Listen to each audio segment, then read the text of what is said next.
और राजस्थान विधानसभा चुनाव में फिलहाल कांग्रेस पार्टी सीट बंटवारे को लेकर मंथन कर रही है। पार्टी ऐसे उम्मीदवारों की तलाश कर रही है जो जिताऊ उम्मीदवार हों।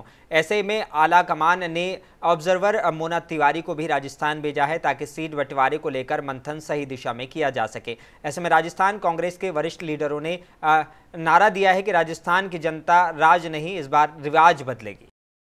जो उम्मीदवार बनना चाहते हैं उनसे हम फीडबैक ले रहे हैं कि वो क्या चाहते हैं। क्या वर्तमान वाले उम्मीदवार से वो खुश हैं या परिवर्तन चाहते हैं। तो ये फीडबैक देंगे, सीईसी तक जाएगी, प्रदेश कांग्रेस कमेटी तक जाएगी। उसके बाद फैसला तो इलेक्शन कमेटी करेगी। लेकिन एक बहुत बड़ा काम है जो पारदर्शिता के साथ में कांग्रेस कमेटी कर रही है। किसी भी दल में ऐसी पारदर्शिता नहीं होगी। पहले हमने ब्लॉकों से आवेदन मांगे 3 दिन तक, 21, 22, 23 को। फिर जो ब्लॉकों में नहीं जा सके हमने 25, 26 को जिला स्तर पे मांगे।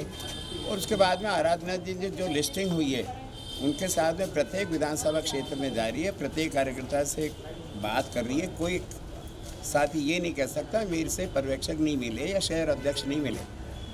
फीडबैक ले रहे हैं और हमारा मुख्य उद्देश्य ये कि हम जिस उम्मीदवार को हम लड़ाएं वो जिताऊ हो, वो सर्वसम्मत हो, उनके साथ में सहमति हो। और कोशिश ये करते हैं कि जयपुर की हम 8 विधानसभा सीट जीत करके जाएं। और अब की बार जो नारा दिया है, हम राज नहीं रिवाज बदलेंगे। 5 साल की जो ओसरा की सरकारें बनती थी, अब की बार फिर चौथी बार अशोक गहलोत को राज्य का मुख्यमंत्री बनाना चाहते हैं।